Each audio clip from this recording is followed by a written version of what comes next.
Good evening, everybody. Hello and welcome to Formula Challenge from the GPVWC. Guess what, folks? It's Monaco. Oh, yes, it's the big one. The streets of Monte Carlo play host to the GPVWC, and it's going to be one heck of a meeting. We've got two very fast, very flat-out intense motor races for you. And of course, that means there could be some carnage and some melee on the way, but not if your name is Maciej Minek, if anything is to go by. It should be a really interesting and exciting race for him. He takes the pole position going into this one with a 1 minute 20.472 lap time, just 0.1 of a second faster than Chris Shepherd, with Johan Lindberg, Matthew Marquardt, and Patrick Gerber and Mike Quint rounding out the top six. From Monaco, Roy Schroten, David Junt, and Tuomas Coriala. So the top 10 very close, all measured by about a second, with Bastian Paisler hoping for another good meeting as well in 11th position on the starting grid. Liam Duval, James Early, Terence Gresh, Philip Koenig, Clemens Wilt, Roy Vazil, Thomas Andrea Miarosa is in 18th from Wesley Stefano, Bruno Souza Ferreira, Kenneth Ragland, Paul Joseph, Mark Breslin, Benjamin Royska, Rienka Hoekstra, and Brett Metcalf. That's the entirety of the field. And it's going to be an interesting one because obviously we go to this particular weekend thinking it's going to be a particularly hot and intense race meeting. We've got two very short, sharp sprint races, of course. Only a few drivers actually going out and setting lap times in the warm-up session. So it should be pretty interesting and exciting stuff. So we're going to hopefully see a few more bits and pieces from this particular weekend. And to be perfectly honest, I have a feeling we're going to see some pretty intense racing because, of course, if you make a mistake here, then you're really going to make a mistake. You have to be very, very careful just how hard you push around the streets of Monte Carlo. And in this championship in particular, we've seen some fast, frenetic motor racing, but this could be a completely different league. So all of the drivers out there have got to be very focused about just how far they push. So this is obviously going to be something particularly difficult for the drivers to cope with if they are not prepared for it. So only a couple of drivers going out there and actually setting laps in the warm-up session as it comes to a close. But Maciej Minek hoping that once again, this is a race with his name all over it. Should be a really interesting one. Hello to everybody on the chat box on YouTube as well. Should be a really interesting one with myself, Jake Sanson, in the commentary box for both races here at the Formula Challenge for round 6, Monte Carlo, the Monaco Grand Prix. Now, of course, these two sprint races are going to be very entertaining indeed. We know everything that is going to be intense about this one, particularly because these are the guys, of course, who have lesser experience than the big league drivers in the Super League. And that means that everything is going to be just that little bit more intense. And if we see a few incidents in this one, it could get quite messy out there. So if you have any particular predictions going into this one, then do please, of course, share them with us on the YouTube channel. It should be a very interesting race if we say so ourselves, with the first two races getting underway very shortly indeed. After a very fast and frenetic qualifying session, now, of course, what comes next is the action itself. And obviously we know that Monaco leaves you absolutely no room for error. The widest part of the circuit is the start-finish straight. And there's going to be 26 of them all piling into that first corner in the hope that there's not going to be too much trouble. Although Matthew Allington says, my prediction is lots of drivers will hit trouble. I'm willing to believe you there, Matthew. It's not an easy circuit, this. And of course, all of the drivers are going to want to perform well here above anywhere else. This is still the jewel in the crown of Grand Prix racing. And as we get ourselves underway for racing very shortly indeed, we've got 20 laps of the circuit to negotiate. And I have a feeling we're going to be in for a pretty rough ride of it. Every driver out there is going to want to be particularly strong. And they're not going to find it so easy with very little room to play with. So let's talk you through the grid once again as the drivers are making their way around the rolling lap shortly. Maciej Minek, Chris Shepherd on the front row of the grid, Johan Lindberg and Matthew Marquardt on the second row of the starting grid. Patrick Gerber lines up in P5. Alongside him is Mike Quint. Then it is Menno Klont in 7th on the starting grid from Roy Schroten. David Junt is there alongside Tuomas Coriala. Bastian Paisler and Liam Duval. James Early and Terence Gresh. Philip Koenig and Clemens Wilt. Roy Vazil is next. Alongside him is Thomas Andrea Miarosa.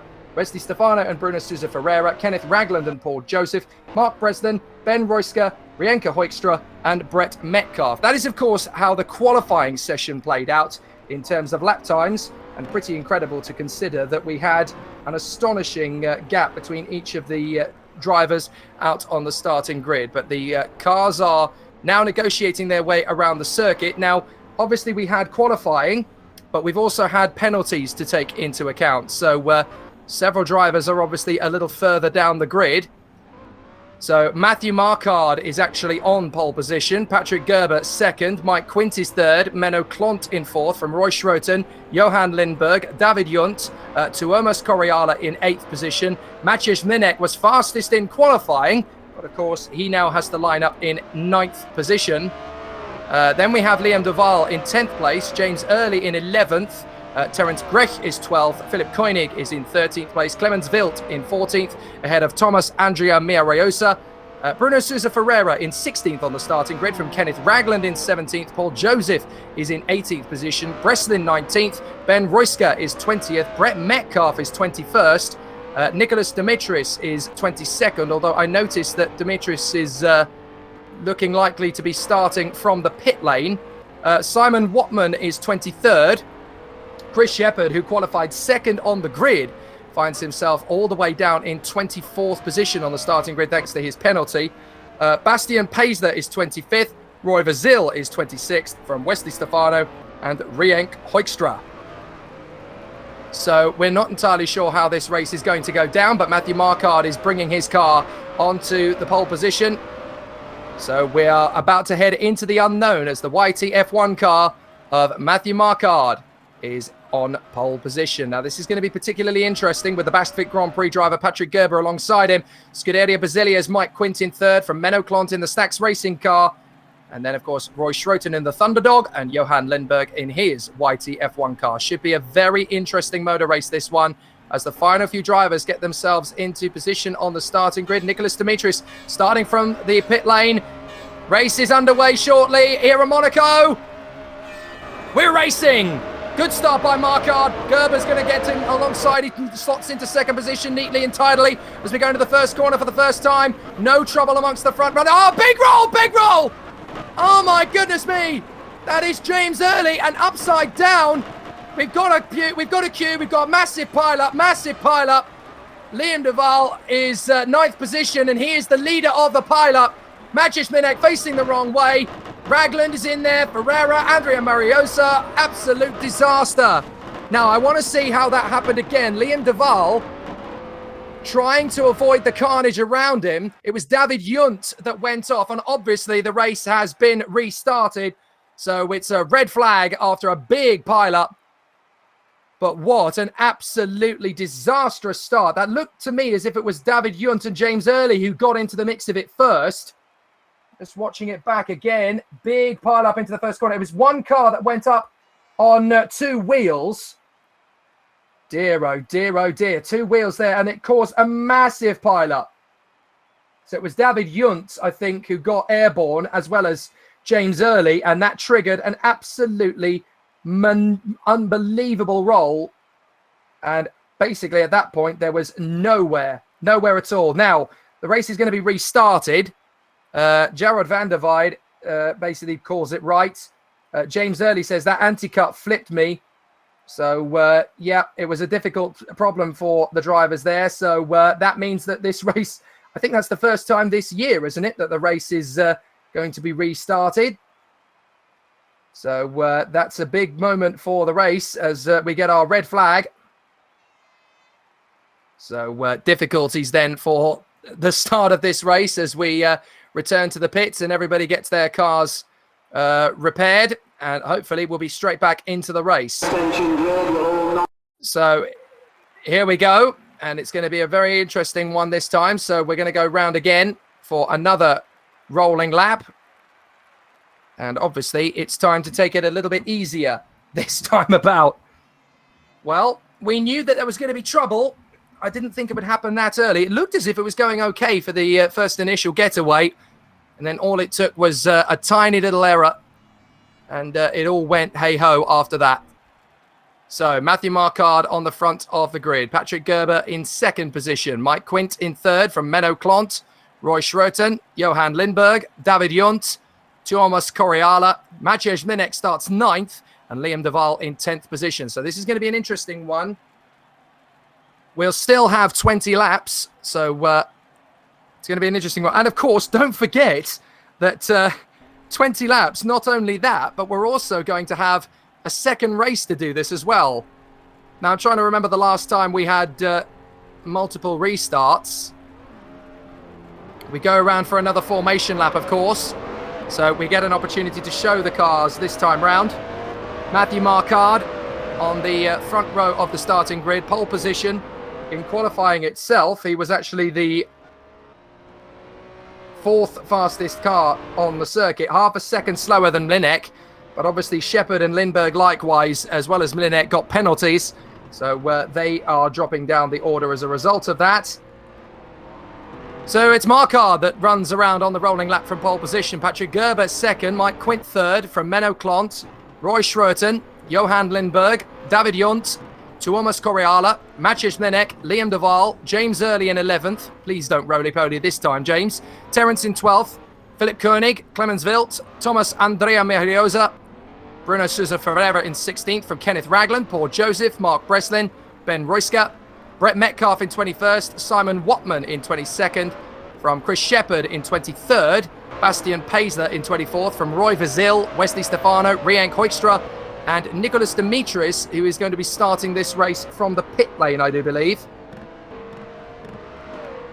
Well, the Kirky Life has just written on YouTube, I've commentated on GPV for 4 years. Don't think I ever saw that before, from Porsches to single-seaters. Well, it was bound to happen once in a blue moon.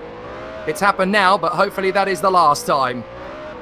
Just stay clean on the first lap, guys. You can not win a race on the first lap, but you can definitely lose it. As the drivers make their way around the final couple of corners here at Monaco. And it's all about precision, Monaco. It's about being feisty, it's about being strong, but it's also about nailing it just so. So here we go, ready for action. Matthew Marquardt on pole position. Patrick Gerber second from Mike Quint, Menno Clont, Roy Schroeten, Johan Lindbergh, David Junt, Tuomas Koreala, Maciej Linek, Liam Duval. So, will we keep it clean this time? Is it going to be another good start for Marquardt? Gerber was quite sensible on the first initial getaway. He just filed into position and just let it all happen around him. Riank Hoekstra gets himself into position. Dimitris will start from the pit lane. So let's go racing again in Formula Challenge. The lights come on. We're ready for Monaco. Hold it. We're racing in Monte Carlo. Good start from Matthew Marquardt again. Patrick Gerber again slots in front of Mike Quint. Menno Clont gets a good start to tuck in. Everybody slipstreaming through. Is there more drama? Yes, there is. It's happened again. Roy Schroeten spins, and it's causing chaos. Oh, Roy. Well, there's a couple of cars in the wars. Everybody else just trying to sort themselves through, and I think we're going to get another restart. Oh, Roy Schroeten drives right in front of Wesley Stefano, breaking his front wing as he desperately tries to get going again. And we've got a couple of cars in the barriers. That is Bruno Sousa Ferreira and Benjamin Royska. Now, we've got going again. So, actually, all the cars are still running. Now, Matthew Marquardt is leading the way. Gerber second, Quint third, Clont fourth from Lindbergh, Koreala, David Junt, and Maciej Linek, who's moved up a place already. Now, by my reckoning, if they're all pretty much okay, this time it was Roy Schroeten that went up and over the curbs at turn 1 and caused all that chaos. But this time, it looks as though the race is carrying on. So Marquardt leads as we go out of the swimming pool for the first time. Gerber in second from Quint, Clont, Lindbergh, Koreala, Junt, and Linek. That's your top 8. And things are already looking pretty interesting as several drivers, I'm sure, will be into the pits at the end of this first lap. Chris Shepherd, through all that, by the way, has already moved up into 16th position just by staying out of trouble. Works his way through. He's got Roy Vizil alongside him, but he can't quite get through. Philip Koenig is in the pits. Several others will be too, I fancy. What about Andrea Mihar Riosa, the GPVWC Academy driver? Wesley Stefano is definitely in. Simon Watman spins coming out of the final turn. Oh, Simon. I know you're a new boy, but that is a big mistake. Bruno Sousa Ferreira is in the pits as well. Roy Schroeten carries on. So I think that's all the chaos we're going to get from this one. But Matthew Marquardt leads the way. Oh, Thomas Koreala having a great scrap with Mlinek, and Coriola's lost his front wing. So Coriola, in all of that, has lost his front wing. I want to see that again because David Junt was actually behind him a moment ago. So I'm just watching the replay as David Junt has got close to Coriola. Oh, Coriola spun it into the wall. And that's how both Junt and Mlinek got through. Absolute disaster for Coriola. So Junt is into 6th, Mlinek is into 7th. Liam Duval has got his way up the inside as well. Coriola's going backwards into the wall. Oh, big mistake for Thomas Coriola as he keeps the car going, but he's going to have to come into the pits without any shadow of doubt. Meanwhile, Matthew Marquardt completes lap 2, way out in front. So Patrick Gerber in 2nd position, trying to get away from Mike Quint. Menno Klont doing well in 4th from Lindberg, Junt, Mlinek, Liam Duval, Terence Grech and James Early. That's your top 10 at the moment. So we're just trying to see. Everybody is still circulating. Thomas Coriola is in 18th position in the pits. But despite that chaos at the start, we have got all 28 cars that started the race still running it. So that is good news. No need for the second red flag then, which is good.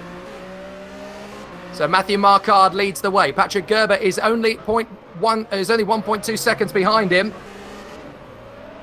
So it's looking good for the race leader. Marquardt in a good position at the moment. Gerber and Quint close behind. They're still challenging each other for 2nd position. So what can the Bastvik Grand Prix driver do about the Scuderia Basilia man behind him, who is holding the fort at the front of the field for his teammate Maciej Mlinek, who is up to 7th position. It's a good run for him so far, but there's probably a little bit more to come from him as far as he's concerned. But the race continues on here at Monaco. First of 2 races, of course, here today in the Formula Challenge. But Marquardt is your leader. All about composure. You've just got to stay out of trouble here. You've got to stay out of the wall. You've got to be fast, but you've also got to be smooth. Gerber and Quint running well. Klont in 4th position. Lindberg, Junt, Mlinek, James Early is behind Duval and Terence Grech. I think we've had a battle or two as Chris Shepherd has now moved his way up to 13th position. Shepherd is a good one to watch, actually, because he's working his way through the field pretty well. He's up to P13, right on the back of Mark Breslin. Swarming around as they go through the left-hander, down the drop, out of Casino Square, and down towards the Mirabeau. There's Breslin, right in front. Now is Chris Shepherd going to go for that lunge into the Lowe's hairpin? No, he thinks better of it. Oh, Shepherd's a little bit hesitant on the way through. There was a little bit of a nudge. So he's got to be careful and wait for another opportunity. Shepherd doing the best he possibly can, but overtaking in Monaco is so hard. David Junt and Maciej Mlinek further up the road, still battling away, 6th and 7th places. David Junt settling well in the Red Hour Racing car after his early part of the season in the Downforce Racing car. Was that brushing the barriers there? Goodness me, Junt is working hard. Maciej Mlinek is close. Fastest driver on the racetrack, of course, in qualifying, Maciej Mlinek. But it hasn't quite been enough to force his hand to go faster. So Junt is working hard. Marquardt is leading, but the gap is still only 1.3 to Gerber and Quint. Menno Klont in 4th. Lindberg, Junt, Mlinek, Duval, Grech and Early is your top 10. Clemens Wilt in 11th from Mark Breslin. Here comes Chris Shepherd up the inside. No, he thinks better of it.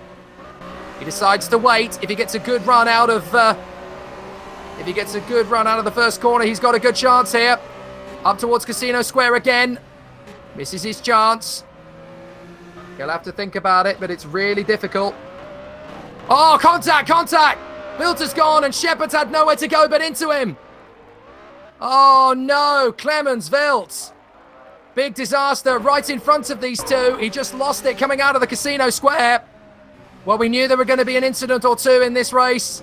Wilt just clips the curb on the inside barrier, loses it getting back on the throttle, and Shepherd has nowhere to go but into him. Oh, disaster. What a terrible mistake for Clemens Wilt. It happens, but unfortunately it's ruined his motor race. Now, Marquardt is steadily being closed in by Gerber and Quint. They are not going to let him run away with this victory. So they're still pushing on. But it's going to be tight. Marquardt, Gerber and Quint, the leaders at the moment. Menno Klont still 4th. Lindberg is 5th. From Junt, Mlinek, De Waal, Grech and Early. Now, Mark Breslin is in 11th position. Chris Shepherd has to come into the pits. Too much damage to not. And we're already on the 6th lap of the race, and Chris Shepherd's day is already even more painful than it already was. Second fastest car in qualifying, and he's right down the back. Not his fault on that occasion. Out of the pits goes Kenneth Ragland. He's now a lap down, so he's obviously sustained big damage somewhere. But Marquardt is 0.8 of a second ahead of Patrick Gerber and only 1.1 ahead of Mike Quint. Mike Quint's going to have a look to try and dive down the inside of Gerber. He thinks better of it. Into the chicane. Up the straight, towards Tabac. Through the left-hander. And up towards the swimming pool. It's going to be really close between these guys as they continue to push on. Now, Quint has got to basically hedge his bets here. Should he go for Gerber? Oh, he is going to go for Gerber! Up the inside at Larascas, he was very lucky. There was a little bit of contact on the rear wheel to the back wheel. But now that looks like Matthew Marquardt getting past Dimitris. Dimitris is being lapped. Now this could really help Marquardt because he's got through before. Turn right, contact, contact! Gerber's gone into the wall! And that's also taken out Clint. Oh, it's taken out Menno Klont. Klont's got damage. Oh, no. Patrick Gerber in second position. Matthew Marquardt lapped him okay, but as Gerber was trying to lap him, Dimitris ran sideways into Gerber. Nothing he could do. Menno Quint got away with it. But Patrick Gerber is out of contention with big damage. And he's tagged into Dimitris. Oh, what a shame. What a shame for Patrick Gerber. Big damage. He just moves aside and lets Paisley go through. Well, that's game over for Gerber. We did say there was going to be trouble. And that's James Early, isn't it? No, sorry. Who's that that's gone as well? I think we lost another car off there. I think it's Nicholas Dimitris. Nicholas Dimitris has pulled off and out of the race. So Dimitris, yep, he pulled off right at the... he pulled off at the Mirabeau, and his race is over. So, problems then for... I apologise for getting those two confused. Nicholas Dimitris in the Red Arrow car. Of course, his teammate is David Junt, and the very similar TTF racing car of James Early. Apologies for getting that confused. But there's a big problem there. Matthew Allington asks, double YTF1 podium on the cards. It's not far away, is it? Johan Lindberg has only got Menno Klont in front of him, and I thought Menno Klont took damage. Well, he did take damage, but the question is it enough damage to affect his composure? Can he keep the car running in a straight line? At the moment, the answer is yes, as Patrick Gerber comes into the pits from 13th. Game over as far as the win is concerned. Well, this is great news for Matthew Marquardt, because now he has a lead of 1.9 seconds over Mike Quint, who was very, very careful in getting away from that incident. He managed to avoid most of the carnage. So Mike Quint in second. Menno Klont is third from Johan Lindberg in the second YTF1 car. Junt is fifth. Matches Mlinek. He's having a go, though. Here comes Mlinek. He's going to dive it up the inside into the Nouvelle chicane. And that's beautiful from Mlinek. Absolutely perfect overtake. What a sensation this man is turning out to be in the 2017 season, no matter what he gets into. And he has got into a lot this year, Formula Challenge and a few Super League races. But now he's up to P5. Well, the way this race is going, it could even be the podium. Marquardt still leads. Quint second, Klont third from Lindberg, Mlinek, Junt, De Waal, Grech, Early and Breslin. Now, Mark Breslin is being chased down by Bastian Paisler. Roy Vazil is 12th. Brett Metcalf is under some pressure. Here comes Roy Schroten. Metcalf defends. Oh, Schroten has nowhere to go but turn into him. And Schroten is going to have to give way and let him go. Oh, that was close. Now, in the Academy car, Thomas Andrea Mijarosa is there in 15th. Joseph in 16th from Koenig. Shepherd, Ruska. Patrick Gerber's rejoined in 21st. Correala has overshot the chicane there. Stefano, Ferreira, Hoekstra, Wattman, Wild, Ragland. And then our one retirement from the race, of course, as we know, is Nicholas Dimitris. So Marquardt is still doing well. Borja Milan asks, wasn't Mathieu on pole? What happened to him? Well, he had a 10-place grid stop penalty, but then so did the men in... so did a few other drivers around him. So he ended up starting in 9th position in the end. So good work this from Maciej Mlinek to move up into 5th position as Matthew Marquardt and Mike Quint both get past Hoekstra. But interestingly, Marquardt was held up and Quint is now not far away from him at all. I think the gap is only about a second. Marquardt over the line, Quint over the line. It's 1.2. So Marquardt lost a good 7/10 of a second trying to get past the back marker there. Mike Quint is pushing on and he feels like a win could happen. Meanwhile, Maciej Mlinek has caught up to the back of Johan Lindberg. So now he could be P4. And Daniel Brambilla says that Roy's suspension is damaged. That sounds about right. I'm not entirely sure how that's happened. Probably in the little bit of melee he had earlier on. So Roy Schroeton is doing the best he can to continue to motor around. He's in 13th at the moment in front of Brett Metcalf and behind... Oh, Chris Shepherd battling it out with Andrea Miroza, and Paul Joseph has come together with Philip Koenig. So Philip Koenig, that was a good little battle they had going on there. Chris Shepherd was just in front of them. I'm just going to watch this back on the replay. Looks like a mistake. Well, Shepherd went for the move on Andrea Miroza. It didn't happen. And as, well, that looked like as there was a hesitation from Joseph. And as a result of that, Koenig dives up the inside into the second part of the chicane, and it wasn't going to work. So I'm afraid Joseph is still stuck in the barriers, and that has tightened up the battle for the leaders because Lindberg has now got Mlinek right underneath him. So the third place battle has Klont, Lindberg and Mlinek nose to tail. Now what is happening to Joseph? Joseph has finally got the car restarted again. But a long, long way down now. We're on to lap 11. Halfway home. Matthew Marquardt looking for the victory. Just been watching the replay back on Shepherd as he tries his best to make the move on the new boy in the academy car, Thomas Andrea Miroza. Marquardt leads in front of Mike Quint. The gap is a second. Menno Klont, Johan Lindberg and Maciej Mlinek all managed to get themselves past René Hoekstra to lap him. Junt is 6th. Gresh is now 7th from De Waal, Early and Bastian Paisler. So that's your top 10 at the moment. But it's set to change at this rate. Menno Klont hanging on to 3rd. Johan Lindberg has Maciej Mlinek right behind him. Philip Koenig has just allowed them to lap him. Patrick Gerber's working his way through the field. He's just got past Ben Roysk. And Thomas Andrea Miroza is now taking on Brett Metcalf. So there's battles everywhere here at Monaco. But Johan Lindberg is focusing all his attentions on Menno Klont. Meanwhile, further up the road, Mike Quint is getting into Matthew Marquardt's times here. And the gap is down to 0.8 of a second. So Mike Quint could be on course for a victory here. As Jeffrey47 says, Quint is closing in on Marquardt. This is going to be really interesting, this battle, as it tightens up. But the third place battle is pretty intense too, as Maciej Mlinek sizes up an opportunity on Lindberg. Thinks better of it. But now Lindberg is second-guessing himself. Whoops! Behind him, into the wall goes Koenig. And Liam De Waal is in the pits. Now, why is De Waal in?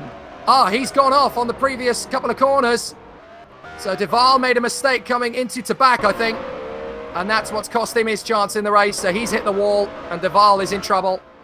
So that promotes Ailey to 8th position, Paisler to 9th, and Mark Preston is now 10th. We're on lap 12 of 20. Matthew Marquardt leading the way here, looking for an opportunity to win. Menno Klont has been caught by Lindberg and Mlinek, but Mlinek looks like he's got Lindberg sized up on the way down to the Nouvelle chicane. Oh, it looks like the front wing's come off. Is that Mlinek's front wing? Well, it's certainly a piece of bodywork. Mlinek very nearly crashes into the back of Lindberg's car. But it looked to me as though a piece of bodywork came off of Mlinek's car. I just want to watch the replay. They're in the tunnel.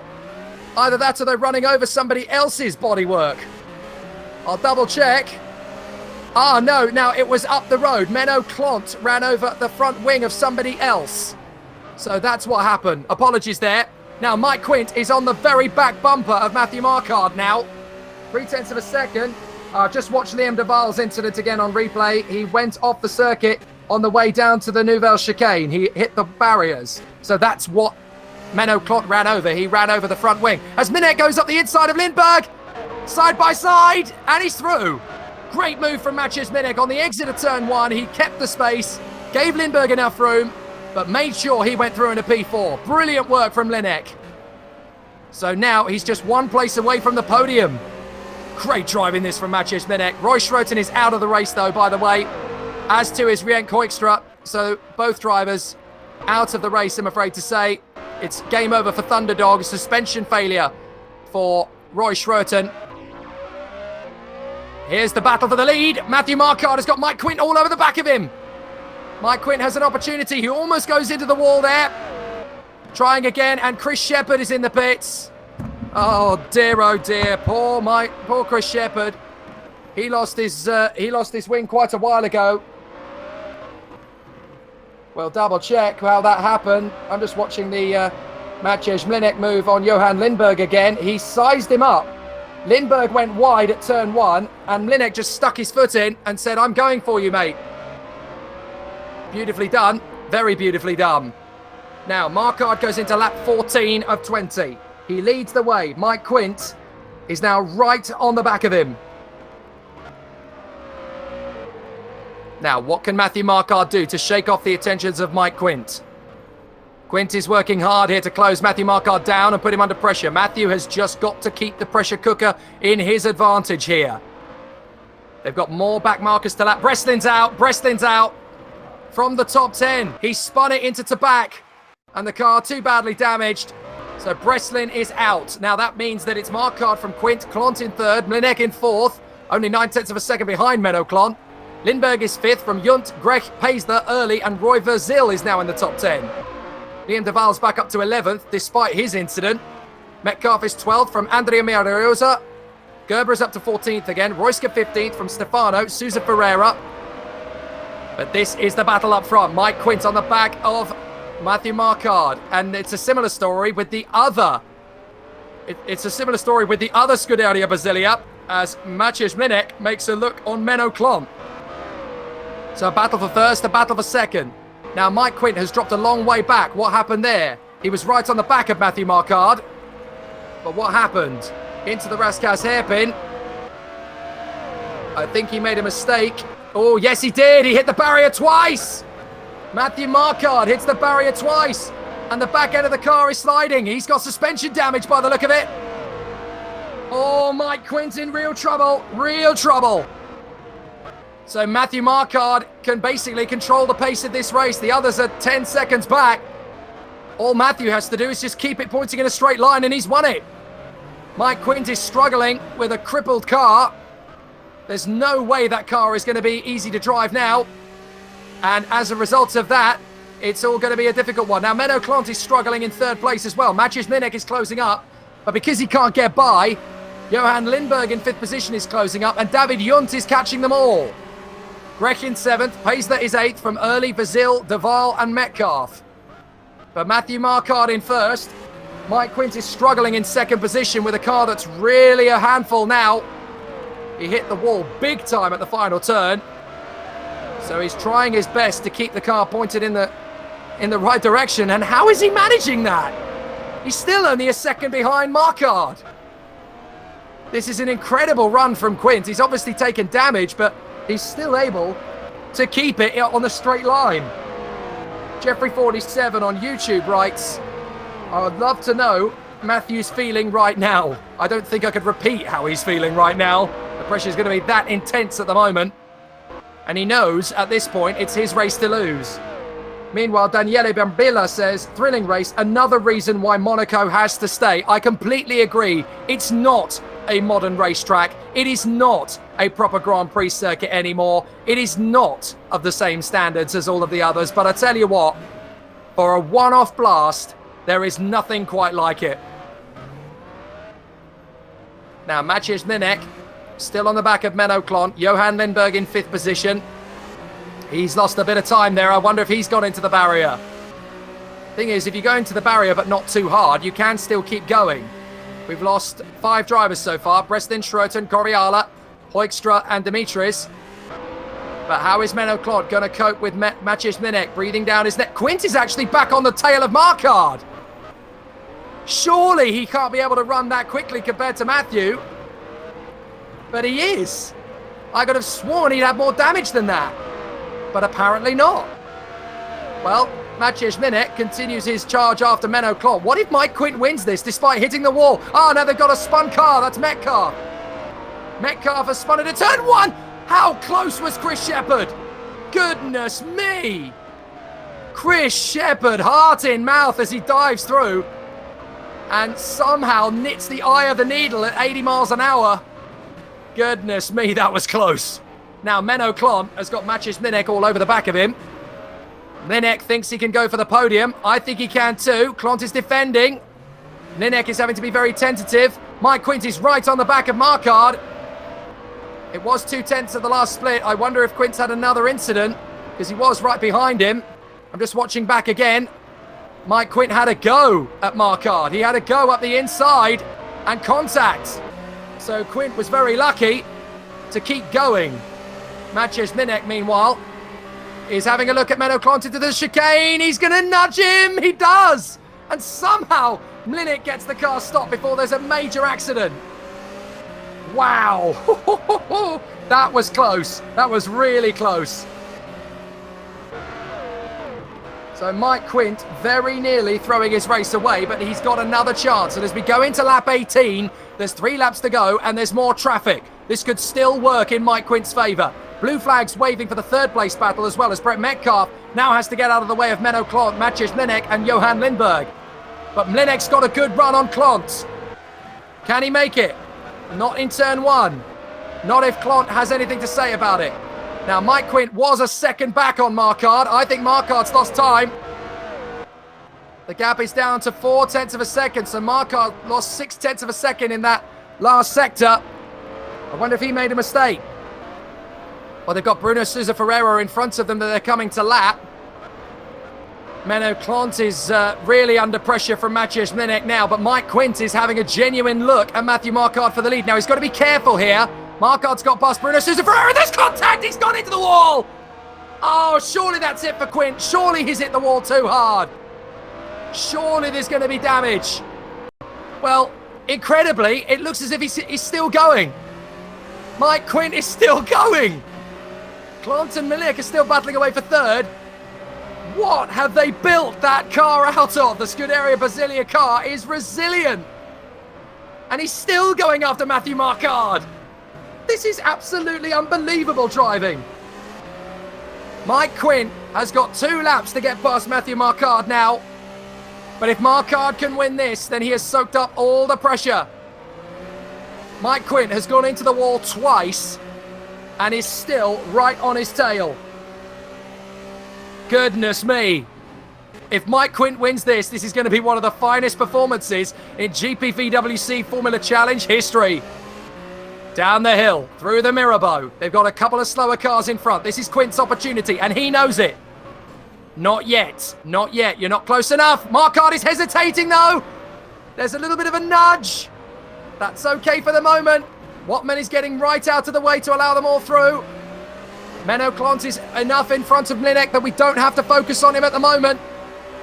But again, Mike Quint has got a chance on Matthew Marquardt, and he knows it. Marquardt, oh, Quint nearly loses the car altogether and up and over the curbs. Matthew Marquardt is hesitating a little. He just wants to bring the car home. Quint is throwing caution to the winds. He rubs the wall. Through the swimming pool. My goodness, this is a battle royale. Into the Rascasse once again. And Mike Quint right on the back of Marquardt. They both twitch as they come off the corner. And this is the last chance. A little bit of a rub with the wall from Andrea Mariosa. Rosca's gone through. Klont and Minek are very close as well for 3rd position. I want to try and stay on top of both of these battles, but it's difficult to know where to look because Mike Quint is all over the back of Matthew Marquardt. Menno Klont's got Minek right underneath him. Minek's not going for the move yet, though. Quint is on the back of Marquardt. Through Casino Square, dropping down the hill. They both hit the wall. Quint hit it a lot harder this time, though. But yet, he's still able to keep the car in a straight line. Marquardt makes the mistake in the Lowe's hairpin. He runs wide. Quint's going to get alongside him. Round the outside. On to spin for Marquardt. Marquardt spins it on the last lap. Oh, it's over. Mike Quint is going to continue on. But surely there's going to be a penalty for that. Matthew Marquardt will not be the winner in race 1 in Monaco. Mike Quint is going to carry on, but if he gets a penalty, it's going to be Menno Clont, or is it going to be Mlinek if he can get through? Mlinek tries again into the chicane. As Matthew Marquardt finally recovers in 9th position, Quint is going to come through to win if he can just keep the car on a straight line. But Maciej Mlinek could be looking at a win if he can get past Menno Clont. He's going to try into the chicane as Mike Quint comes across the line to take the checkered flag on the road and win, provided he doesn't get a penalty. Menno Clont still has Mlinek all over him.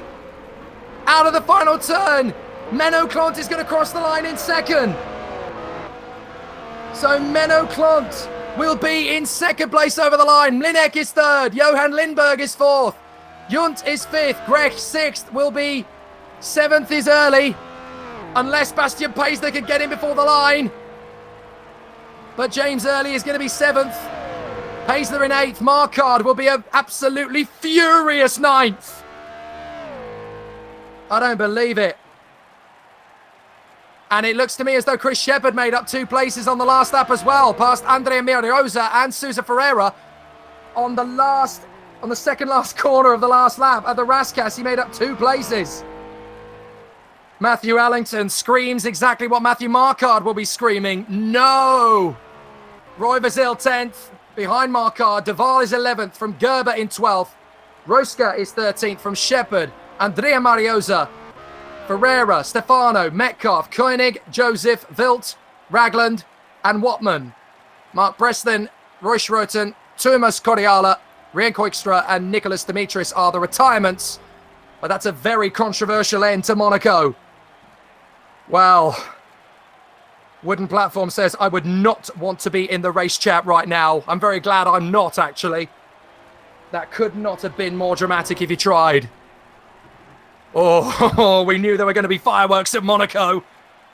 But to quote Spinal Tap, that just took the dial up to 11. Wow. And we've got another one of these to go, folks. We're not done yet. Well, Thomas Cordiala says, good points wasted after his disappointing run. But somehow Maciej Mlinek got top 3. That's absolutely incredible. And of course now, the debates start in race control. Well, it's not going to be long before the second race, so stay tuned, because we've got more great action on the way. And don't forget, reverse grid now comes into play.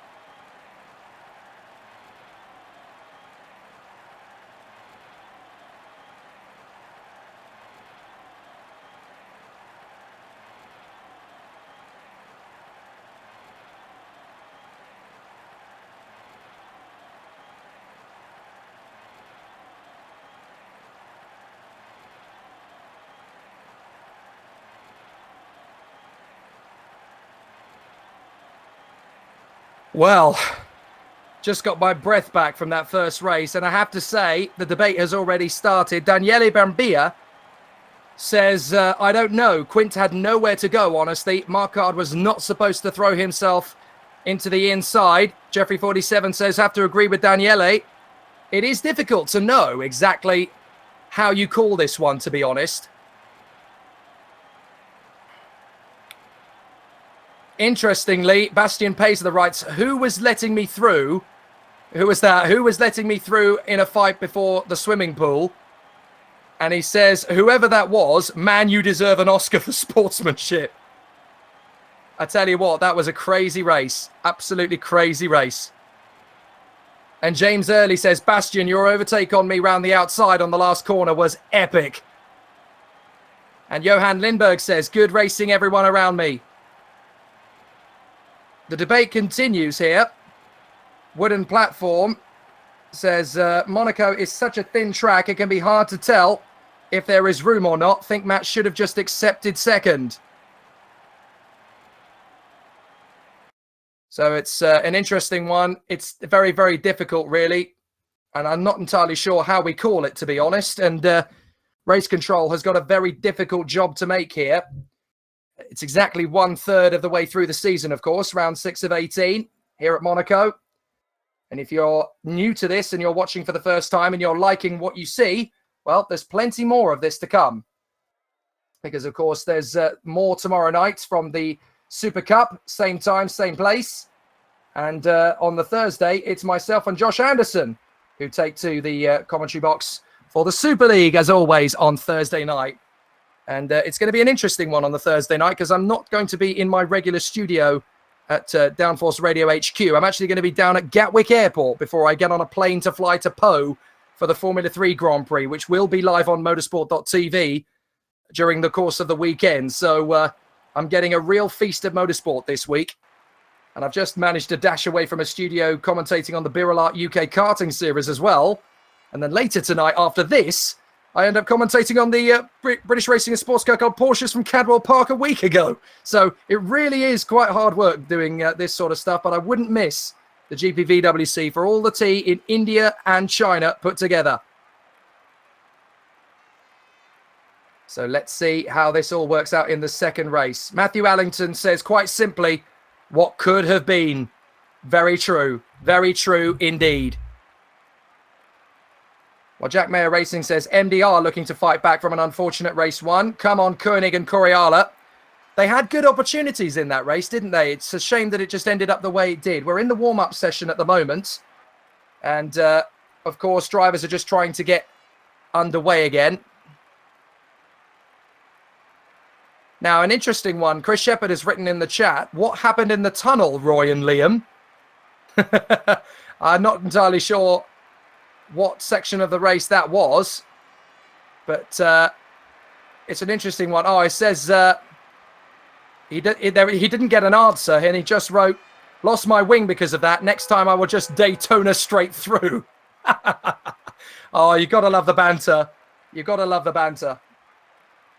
Daniele Brembia asks, what are you commentating after this? Well, this week is quite a hectic one. As I said, I've literally just come back from doing the buildup UK karting series, which is on YouTube. You can search it. It's one of the top British karting series. Tomorrow, I'm also commentating on the British Super 1 karting series, which is also on YouTube and Frontrunner, as well as motorsport.tv. And then later on in the race, it's going to be later on in the week, there's, later on tonight, there's Porsche Championship action, the British Racing and Sports Car Club Championship in Great Britain, which is also on YouTube, on the BRSCC YouTube channel. And that's with Porsche Boxsters versus Porsche 924s. Justin Mifsud says you should include Assetto Corsa Leagues too. I have just added that to my gaming PC, as well as some race room. So, who knows? I'll mix it up a little bit. I do like my GPVWC, though. Having commentated on GP3 series in the past for Eurosport, this is definitely as good as. I genuinely do concede that virtual racing is as important as the real thing. For a start, if you've got people like Jan Mardenborough, who have gone from the GT Academy to be a professional racing driver, then virtual racing definitely has its place in the real world. Especially when you consider that there are some pretty incredible racers out there who use this as a training tool. Don't forget, we've got the likes of Jacques Villeneuve, Rubens Barrichello, Max Verstappen, Stoffel Van Dorn, great world motor racing champions and legends, use sim racing to continue on and improve and sharpen their skills. So it can happen. Daniele Brambilla, I was trying to let you promote yourself. Bless you. Bless you. I think Le Mans 24 Hours last year did all of that for me. But for those who are interested, if you're in Great Britain watching this, I can recommend a program on Channel 5 called The Cars That Made Britain Great, as I'm just watching Tumas Coriala doing a warm-up session and making a real pig's breakfast of the final corner. Now, we've had our reverse grid number call, and it's number 15. So, oh my goodness me, you know what that means, don't you? That means that pole position is going to be the Academy driver, Thomas Andrea Miriosa. That's going to be a real difficulty for him. But what that also means, of course, is that second on the grid is Chris Shepherd. So Chris Shepherd will find himself on the front row of the grid. Now that is going to be pretty exciting stuff.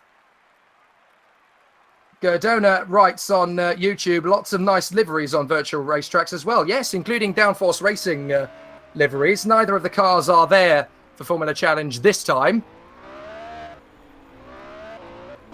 But hopefully they will be back in time for the next round of the championship in 2 weeks. Borja Milan asks, are you commentating Le Mans this year, Jake? Sadly, alas not.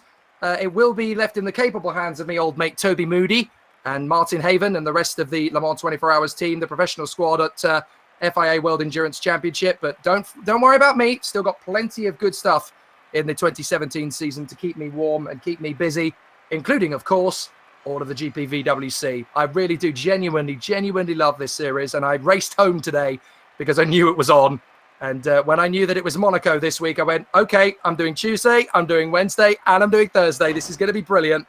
And I'm so glad I did, because that first race really was an absolute riot, and I loved it.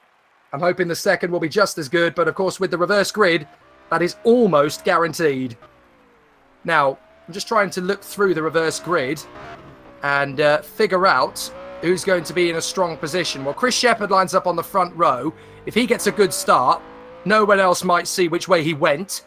Ben Royska is third. Patrick Gerber is fourth. That's an important one. So the race could be played out between Shepherd and Gerber.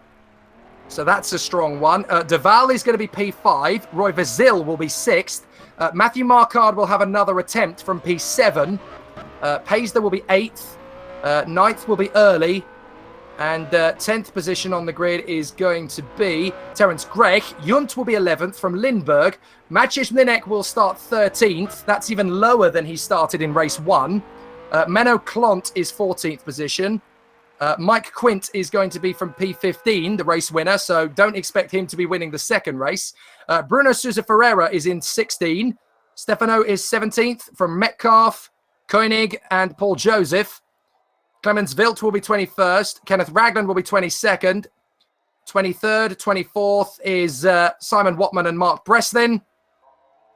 Now, Toyomas Coriala says, I want to start from the pits. I've got nothing to lose. Okay, so I'm sure we'll be seeing him start from the pit lane then. 23rd is Simon Watman. 24th, Mark Breslin. 25th position is going to be Roy Schroeter. Long race ahead for him. Thomas Coriala from 26. He's just said he'll start from the pits.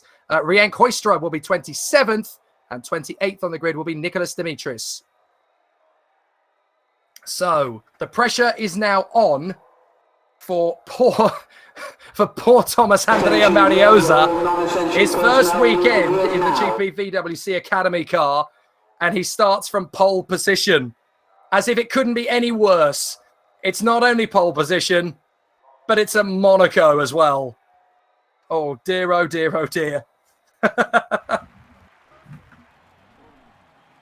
Now, Wooden Platform says, it's really cool to see my cousin's logo on the Formula Challenge car.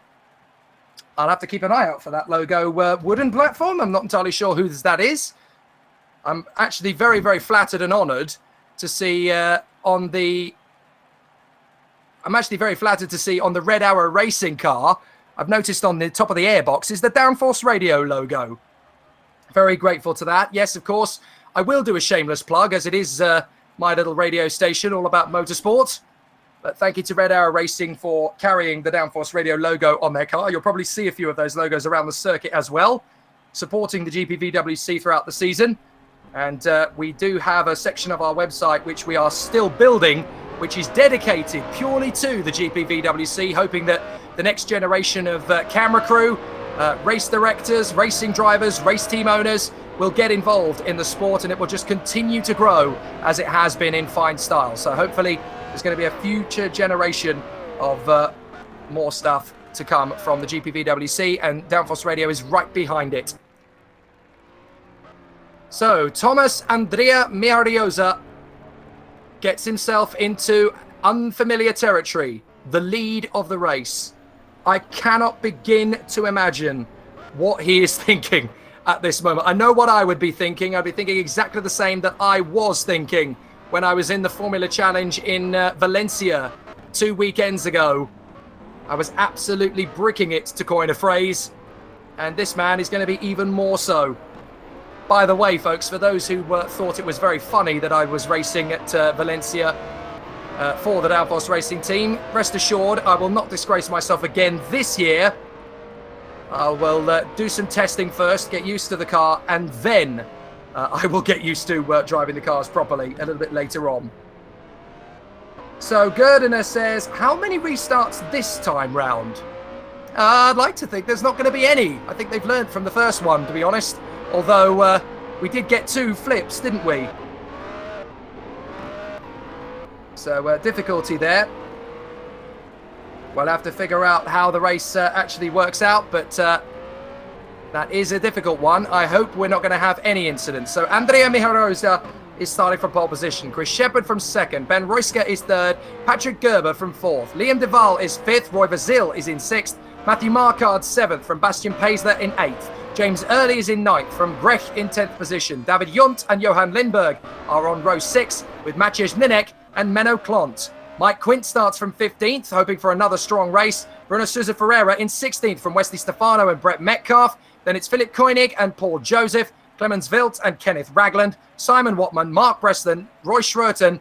Tumas Coriala lines up in the pit lane, as does Nicholas Dimitris. So Rienk Hoekstra will join his teammate Roy Schroeten at the back of the grid. So they put themselves on their starting positions at the very back of the grid. We're ready for the race to get underway. Thomas Andrea Mijarosa on the left side of the circuit. Chris Shepherd on the right. Here we go, folks. Brace yourselves. Monaco is go again. Good start from the leader. Shepherd in 2nd. Tucks in front of Royska. And as we head through the first corner, it should all be fine and dandy, shouldn't it, as they go through for the first time. There's a spin, and it's the 2 Scuderia Basilia cars. There's contact. Right the way down the pack. Big contact, big contact. Somehow Mlinek and Quint have got away with it without too much damage. But everybody is facing the right way now. Menno Klont is in real trouble. Roy Schroeten is as well. But there's definitely cars with damage. Simon Watman is right down at the back. How about that? We've got a GPVWC Academy driver at the front of the race and at the back of it. But Chris Shepherd and Patrick Gerber are already giving trace to Andrea Mijarosa. So as Andrea Mijarosa continues to lead the race, Shepherd in 2nd from Gerber, Duval, Royska, Vasil, Marquardt, Paisler, sorry. Early is 9th, Junt is 10th. Mlinek and Quint definitely both took damage. Chris Shepherd takes the lead. That wasn't long, was it? Just the first corner. Matthew Allington giggles, half the grid taking the pit lane exit route. They did, to be fair, but at least we got through, and the race is not going to be stopped. Andrea Mijarosa in 2nd place, Gerber in 3rd, Duval is 4th from Royska, who hits the wall. Vasil 6th from Matthew Marquardt in 7th, and Bastian Paisler in 8th. Now, if I'm Chris Shepherd, I'm not thinking about anything other than keeping it in a straight line, because Chris Shepherd, we know, is a very talented racing driver. He was 2nd fastest in qualifying, and if he just keeps it in a straight line, this is his race to lose. Now, Bruno Sousa Ferreira is in the pits. So too is Philip Koenig. Trying to see who else is going to make that. Clemens Wilt is in the pits. Wesley Stefano is out of the race. So Stefano's race is already run at the end of the, well, before the end of the first lap. As up the inside, Liam Duval goes for Patrick Gerber. That's a brave move, and he makes it work. Great overtake from Liam Duval up to P3, and there's a little bit of jostling for position further behind them as they all filter their way through the last hairpin. Maciej Mlinek in front of teammate Mike Quint. They almost trip over each other. Menno Klont, meanwhile, is up to 19th position, battling away with Ragland. He almost goes into the side of him. But Chris Shepherd has opened up the gap between him and Andrea Mijarosa to 1.7 already as Menno Klont gets up the inside of Ragland and takes the place. Tumas Coriala is going to try and do the same thing on the way to the Nouvelle Chicane. Ragland is going to give him resistance. Oh, Coriala's a big shot! Big shot for Coriala! Oh my goodness, he just clipped the wall on the inside and goes airborne. That's a big shot for Coriala. I'm just going to watch this back on the replay. It's a really nasty one too. He just clips the curb on the inside line, and the curb raises the car slightly up in the air. The car gets airborne. Coriala goes sailing into the barriers on the far side. The wheel comes off the car, and he runs along the guardrail. It's a big shunt. And I have to say, Menno Klont taking avoiding action, and Ragland very lucky not to get caught up in that. But I'm afraid that is Coriala's race over. but he's very lucky, that's all. That was a very nasty shunt indeed. Big accident for Tumas Correala. And there's quite a few drivers around him that were quite lucky there, to be fair. Brett Metcalf is out of the race as well, by the look of it. Now, he was battling with Menno Clont. He'd lost his front nose cone. He'd lost it over the bumps. He'd gone straight into the barriers once, twice, 3 times. And Brett Metcalf's race well and truly over with a broken suspension. So, big disaster for Brett Metcalf. His race is over. Chris Shepherd has extended the gap between himself and Andrea Mirosa to 3.2 seconds. Liam Duval in third is doing his best to keep up. This is a great run from Thomas Andrea Mirosa. It's a really, really good run. He's still there in second position, but he is doing a bit of an Enrique Bernaldi at the moment. Liam Duval in third, Patrick Gerber in fourth position. Roy Vazil is fifth in front of Royska. Royska's going to try and move up the inside, is he? No, he thinks better of it. Paisler's right there. Matthew Marquardt in 8th position, sliding about. Wants to move up the order. Now, Maciej Minek is in 11th place. Mike Quint is 12th. Roy Schroeton is in 13th. So good recoveries from them. Clont is 15th place. Lindbergh is in 16th. I'm just trying to see if there's any other big names. So it's all about Chris Shepherd this race. In fact, Matthew Allington has already said, and the race winner in Monaco is Chris Shepherd. Well, it's not done yet. If he hits the wall, it's game over, but 3.6 seconds is a big gap. But interestingly, Liam Duval and Patrick Gerber are not closing up on Thomas Andrea Mirosa. That's a safe pair of hands, isn't it? So Thomas Andrea Mirosa is running very well indeed. Johan Lindbergh having dropped down the order. I'm not sure what happened to him to get him that far back. But Chris Shepherd leads the way by 3.7 seconds to Thomas Andrea Mirosa. Liam Duval is third from Patrick Gerber. Vazil is fifth ahead of Bastian Paisler. Ruska is seventh. Marquardt is eighth from Early and Yunt. Maciej Minek and Mike Quint are right behind them in 11th and 12th. Roy Schroeton joins the train. Oh, and that's a big moment there as Maciej Minek locks up. Mike Quint nearly goes for him. And as they filter their way through, Royska and, well, Paisler and Vazil are side by side.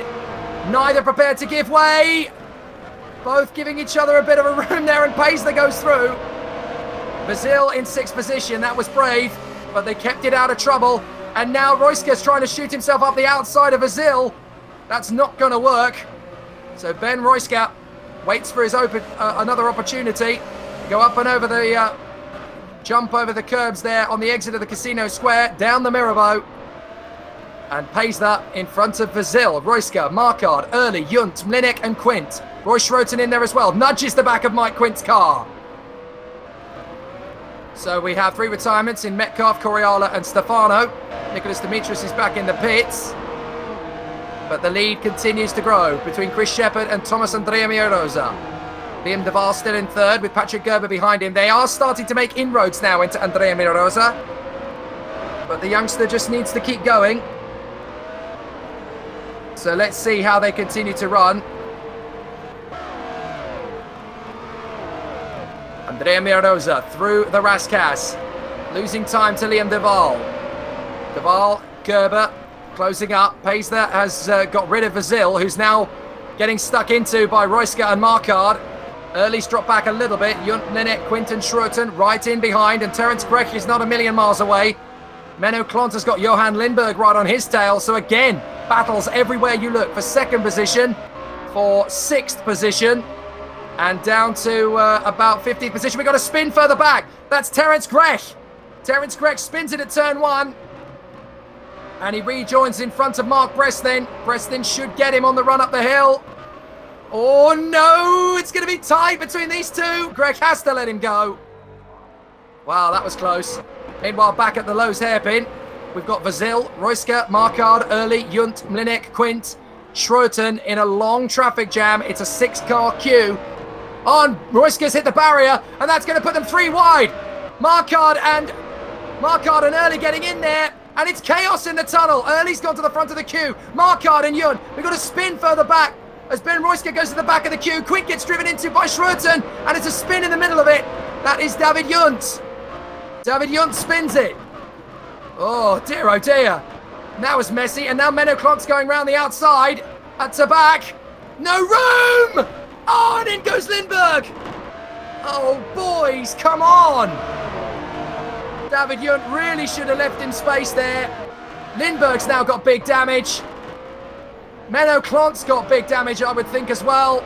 Liam de Waal's into the pits. He was in third position. What happened to him? He's already got into an incident. Now, I wonder if that was with Patrick Gerber or if he went off on his own. Well, Bastien Paisler is now right behind Patrick Gerber. Roy Brazil in fifth. Early is sixth from Linek, who's now at the front of the queue.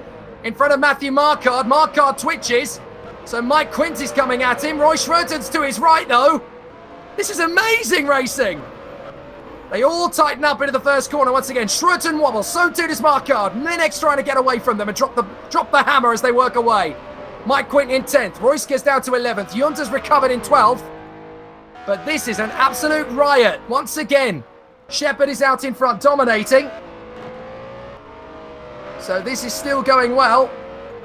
But Andrea Miarosa is being caught by Gerber and Paisler, who are pushing each other to fight further. Roy Brazil in fifth on his own a bit. James Early laps René Hoekstra.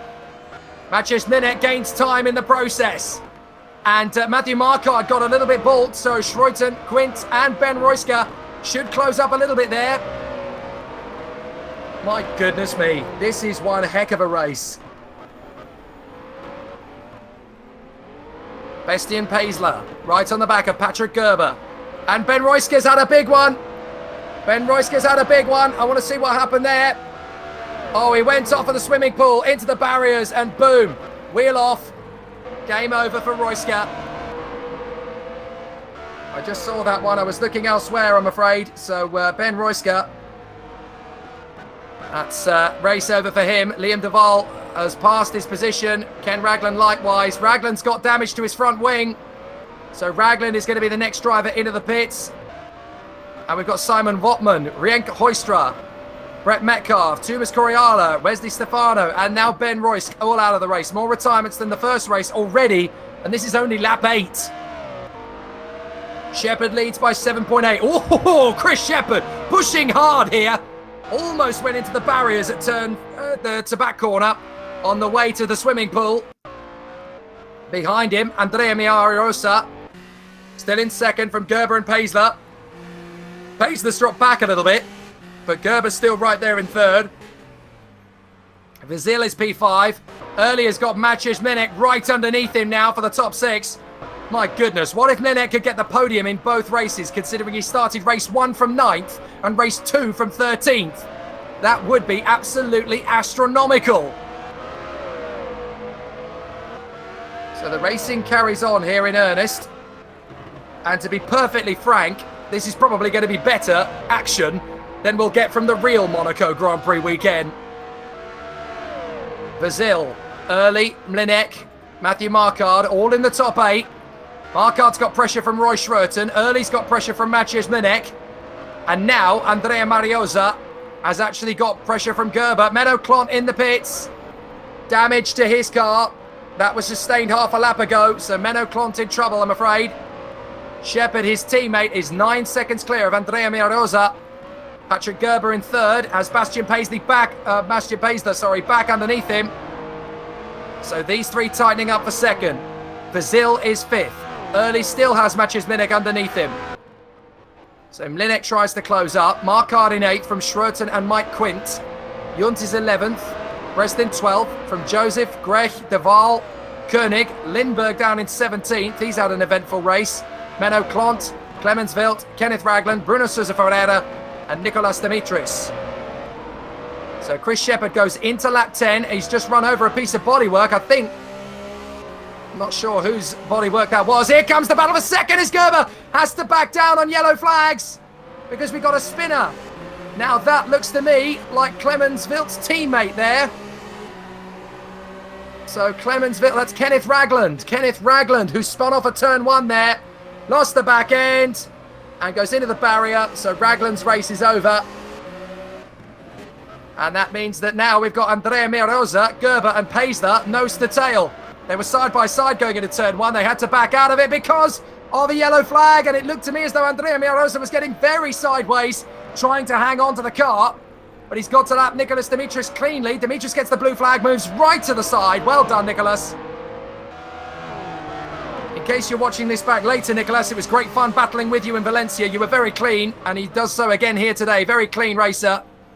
Patrick Gerber, Bastian Paisler underneath him, trying to go for the move. Can't make the move work at the moment. Oh, Paisler goes into the barriers hard. Now, if he's hit it at the right angle, it won't cause too much damage. But Paisler definitely feeling the heat here at Monaco. Meanwhile, Patrick Gerber is having a think about Andrea Merosa. But from Thomas's point of view, he just needs to keep it on the road. He doesn't have to push too hard here.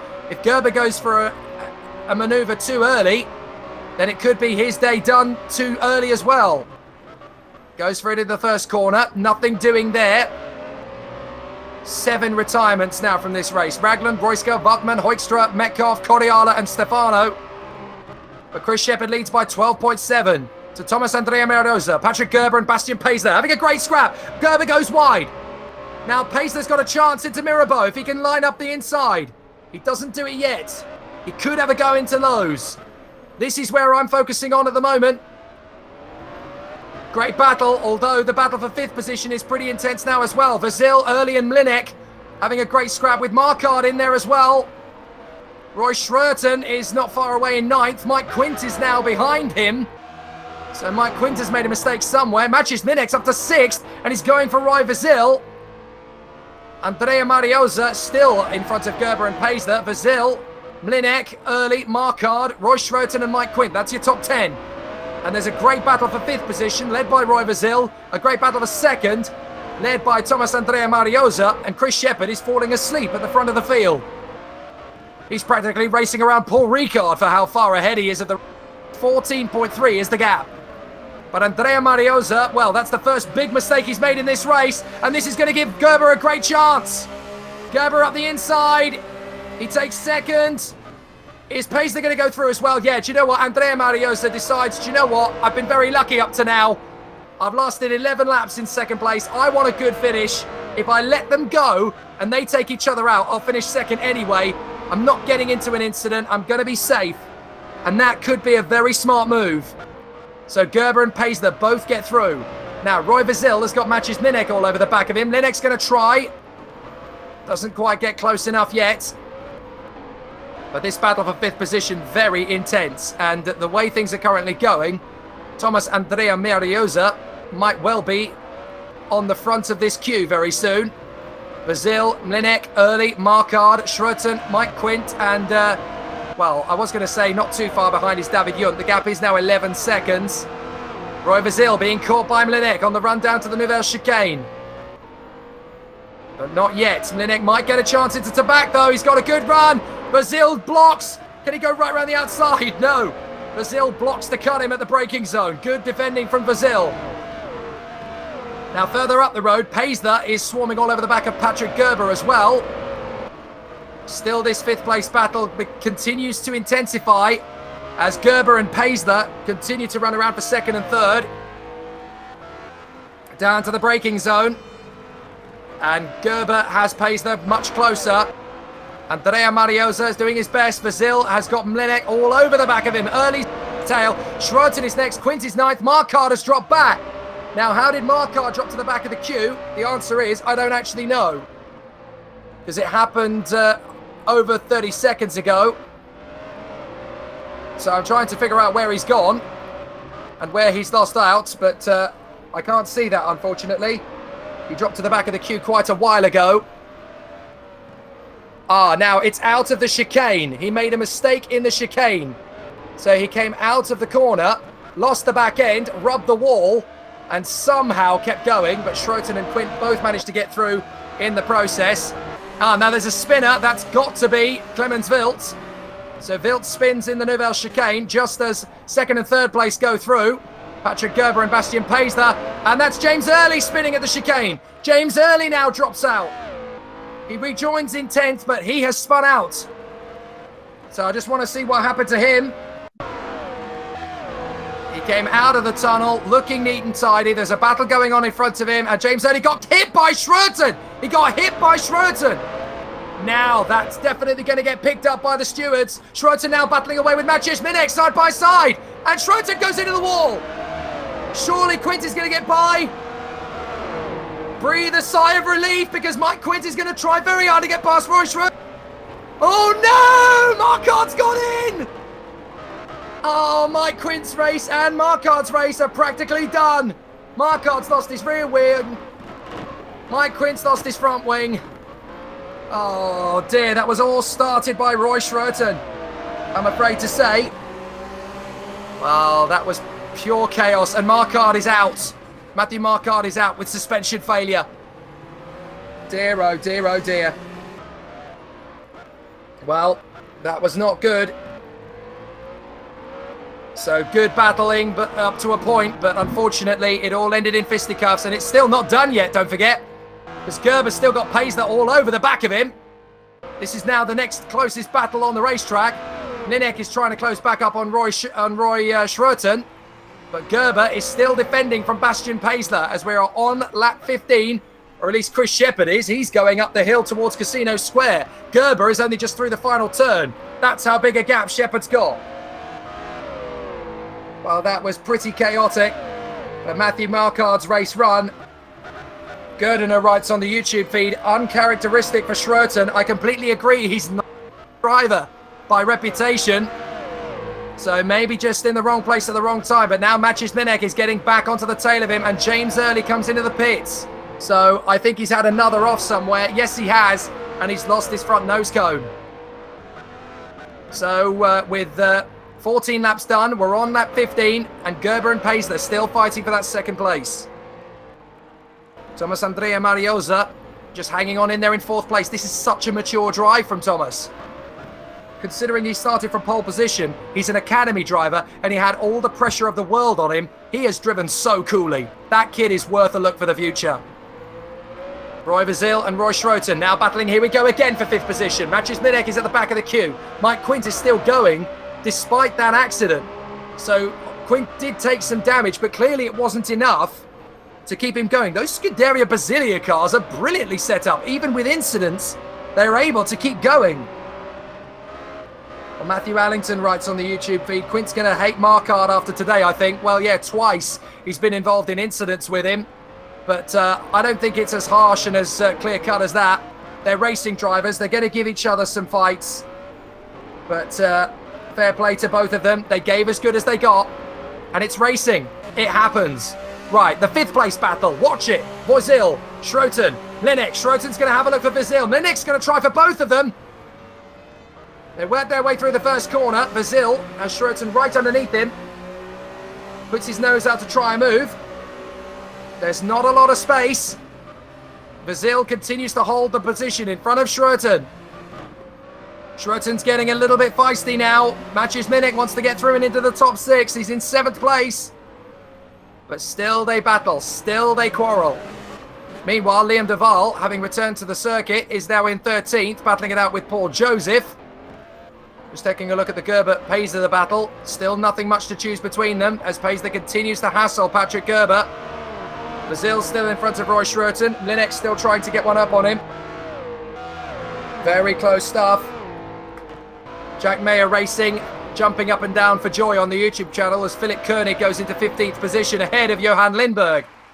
Menno Klont is behind him as well, so Lindberg and Klont having the most frustrating of races. But the next car on the road, would you believe, is Chris Shepherd. What's happened to Gerber?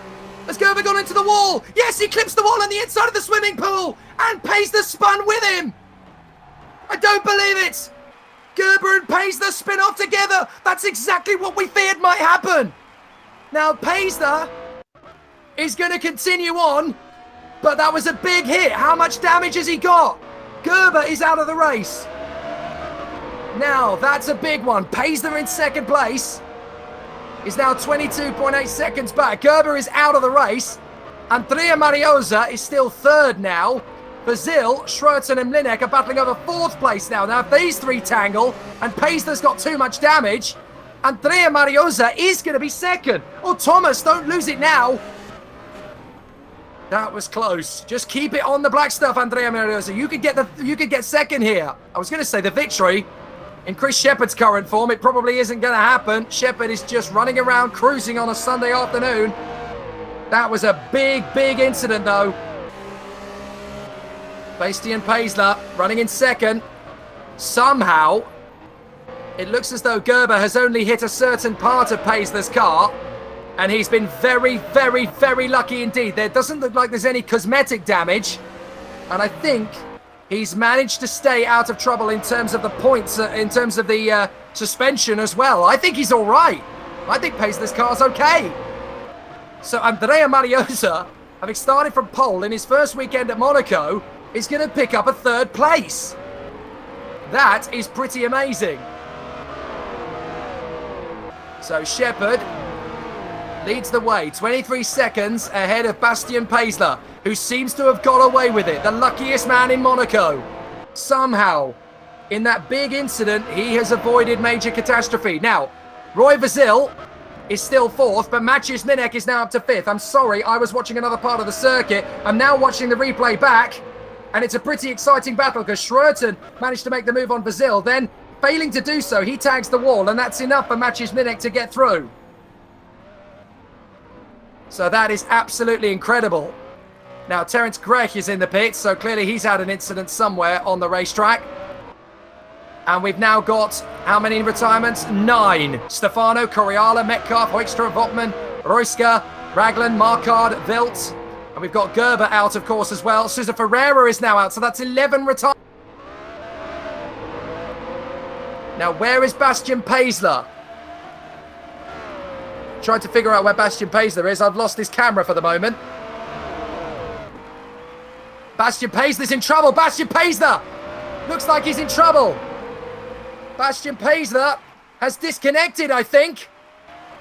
So I think Bastian Paisler is out of it. Bastian Paisler's out of the race. So that means that Thomas Andrea Mariosa is in second position. That is incredible. So Bastian Paisler out of the race as well. So Roy Vasil and Maciej Minek, get this, are battling for third position. What if Minek can do it? 2 third places, considering he started the first race in 9th and the second race in 13th, would be absolutely incredible as Mike Quint clouts the barrier. Roy Vasil is still third, and we've got 2 laps to go, including this one. Minek could do this. He could get into third position and be on the podium twice. That is absolutely incredible. So Chris Shepard leads the way into the final lap, and it's been his race to win all the way through, and he has not made a single mistake. Andrea Mariosa has been very mature in second place. He's just let them go, let them get on with it, have their own incident, which they did. Bastian Paisler disconnecting in dramatic style, which leaves us with only 16 cars racing in a 28-car field. Decimation at Monaco. But Maciej Minek has not given up on a podium. He wants to get past Roy Vasil. Can the Scuderia Basilia driver get past the TR Bluvos Motorsport car? Minek gets a good exit out of the final turn. I'm glued to this battle for third right now. Minek goes left. There's not enough room, but Vasil could make a mistake in the first corner, and he has. He's undercut it. Now, Minek is going to be faster, so the pressure is on Vasil to make a mistake. Minek is swarming all over the back of him. Roy Schroeten's closing up too. Watch out, Maciej. This is going to be so close for the victory in this battle for third position. Dr. Professor Mech says, and you were all trying to take Monaco off the schedule. Don't you dare.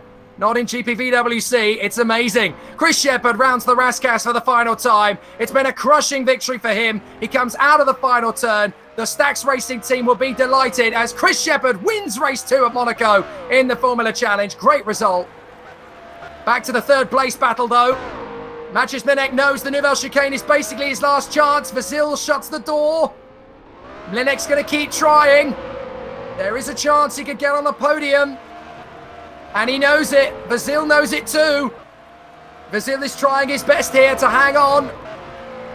But Thomas Andrea Mariosa in front of them is going to get second place if he just keeps it together. What a controlled drive. Schroeter stabs it up the inside of Minek.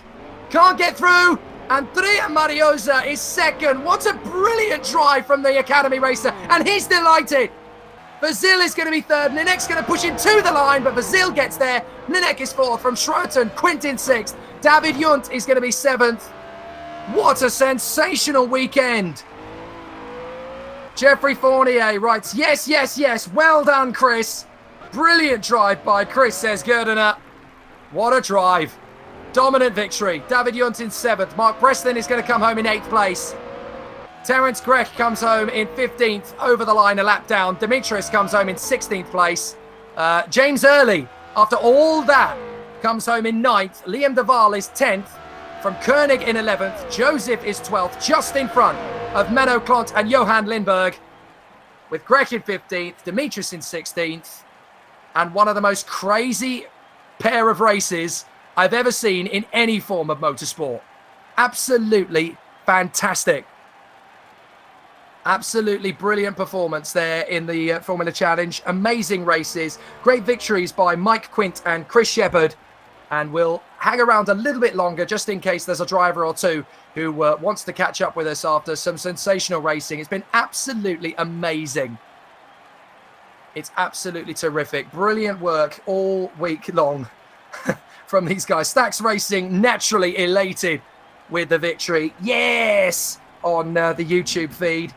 Absolutely brilliant. We'll just hang around for a little bit longer in case there are a few drivers who want to have a chat, because there's been some absolutely terrific racing here. But Maciej Mlinek, what a weekend. 3rd and 4th, considering he started race 1 from 9th and race 2 from 13th. That is absolutely astonishing. Maciej Mlinek overtaking more cars than anybody in the course of that weekend. Absolutely brilliant performance. And that is one heck of a race result. Wow, I am absolutely exhausted. I think the drivers are too. I think the viewers are as well. It's been absolutely immense. An amazing race all the way through. Okay, YouTubers, while we're waiting for some interviews, driver of the race weekend, because it's been really, really difficult to tone that down. I'm not entirely sure how to pinpoint one driver above another, but there's been some absolutely cracking racers out there this weekend. Maciej Mlinek has to be a contender. Chris Shepherd and Mike Quint, of course, with their race victories. I have to say as well, actually, it would be a very, very appropriate call to give it to Thomas Andrea Mariosa, who did an absolutely cracking job in his first weekend in the series. Absolutely brilliant stuff. Dr. Professor Mech does say Thomas Andrea Mariosa for the driver of the weekend. You have to say he was absolutely superlative. But let's talk to one man who did more overtaking than any other driver in this meeting and definitely consolidated his championship position with a 3rd and a 4th from Monaco.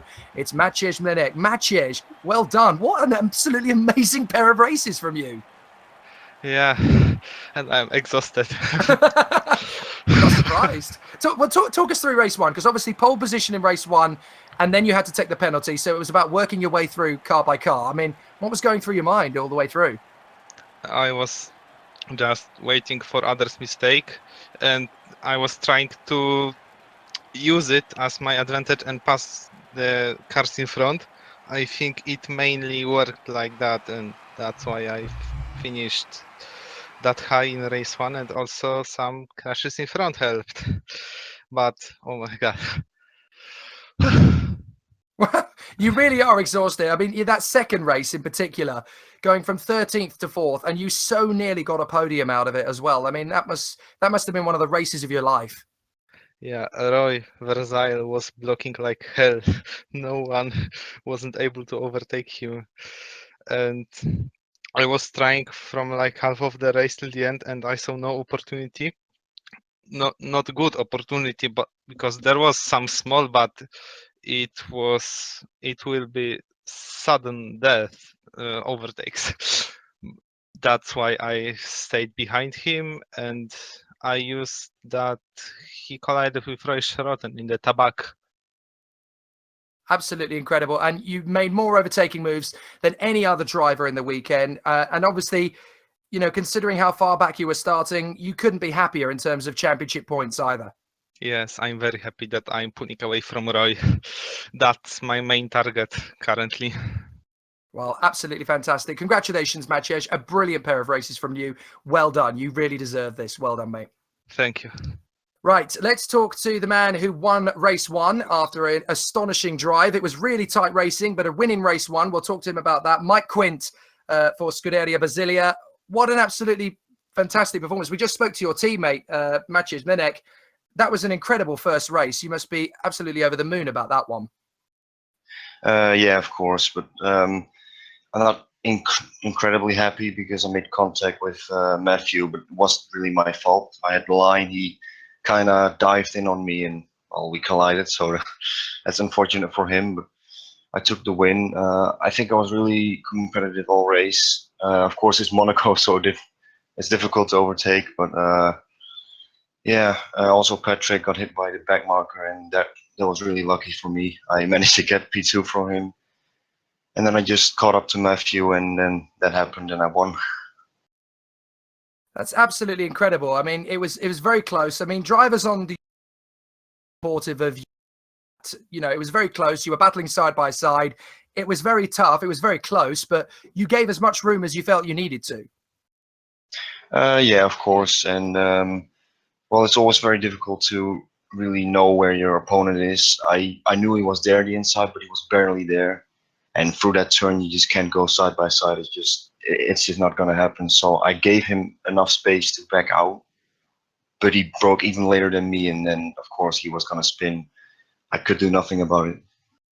So it's a shame, and obviously, you know, the second race was a much tougher one. You had to start all the way back in 15th on the grid, but to be up in the points, you know, a long way in the points as well, that must be really satisfying.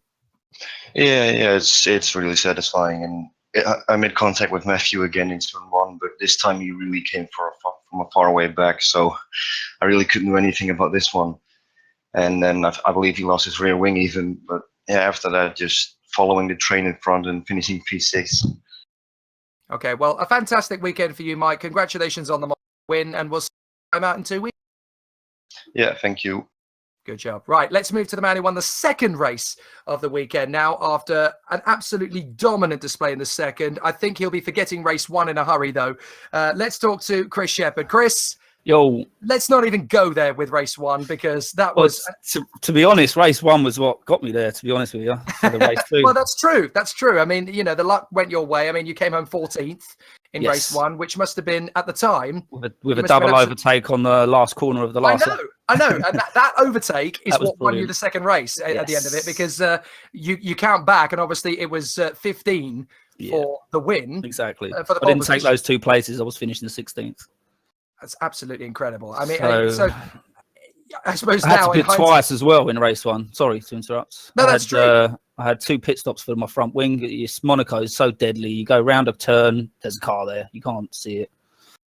I drive with the name tags off. I should really drive with them on because it gives you a bit of an indication as to what's coming ahead, but I prefer to drive with the name tags off. But yeah, very happy, man. But race two, yes, let's. Yeah, let's indulge, because that first lap, it was pretty straightforward. You just waited for a moment on Thomas.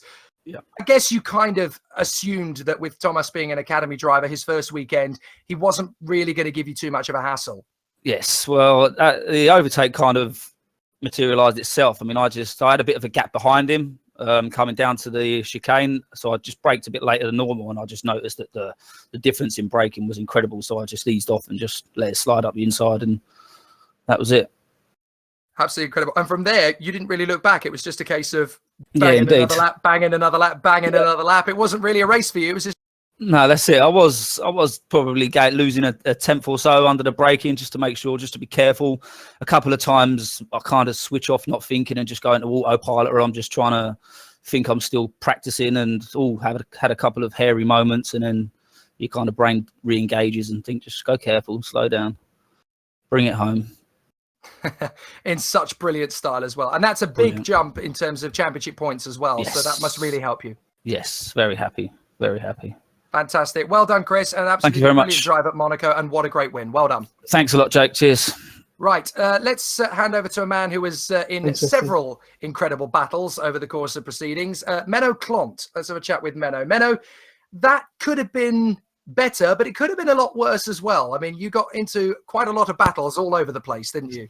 Yeah, it was actually an amazing day, at least because I wasn't sure about the feeling, but yeah, I was lucky. I think I qualified in 7th, but I started at 4. And yeah, I saw Gerber crash in race 1. Could just avoid it. I had some damage, but yeah, was P3, and then the last lap I got marked card, so I finished in P2, which I'm very happy I got that, of course. But then, yeah, race 2. Yeah, well, the whole season of me in race 2 is like I have a lot of problems in race 2. I'm trying to be as clean as possible, but always something happens in race 2. So I was unlucky there. I spun, and I need to start from the back, and yeah, had a good pace actually. But then, yeah, I hit Terence. Terence Gregg was spinning into the second corner, and he was standing there. I couldn't avoid him. Lost my front wing, so needed to pit. And yeah, afterwards, I got in a bit of a tangle with Dave Jones as well. But P13, I couldn't be unhappy about that actually, because yeah, you need to fight for every point. That's at least my belief. I'm not the guy that wants to quit after when I'm not in the top 10. I want to have every point, and in the end of the season, we will see what it will bring. I really like that attitude as well, Menno, because especially somewhere like Monaco, we saw today, in the first race, we only had 5 people drop out, but in the second race, we had over 12 people drop out of the race. So you were basically in the pits no matter what in the second race. So you managed to bring home some good results. Yeah, the results were pretty good, and that's what I hope for, because Monaco is one of my best circuits, because I can play the waiting game. So yeah, so I'm happy with P2. But yeah, I'm always going for P1, and yeah, just didn't work. But yeah, next time. Fantastic job. Good things come to those who wait, Menno. Brilliant job, and great race weekend from you, and we'll see you again next time. Yeah, thanks. And there's just one more. I feel we have to talk to this guy, because to so many people, he was the star of the day. It is not easy when you're in the academy car to go from pole position to lead a race at Monaco, and then to just hang on to everything and get a second place out of the day. But for Thomas Andrea Mariosa, that is exactly what he's done. Thomas, we are in awe. An absolutely brilliant race from you in the second race. You must be absolutely shattered. Well, obviously, first, I was a bit surprised to finish P2, to get pole already. Yeah, I was really pleased to finish P2 for my first race. And yeah, probably a bit down to luck, but I was able to. I had quite a strong pace to hold on to P3 first, and then someone in front crashed, and then I got P2. So this is how I did it. That must have been really, really difficult, though, when you're standing on the front of the grid and you know, this is your first time. It's at Monaco. The one thing you can't do here is mess up. I mean, what was going through your head in that race? Well, I was probably a bit stressed, and yeah, and then I was just yeah.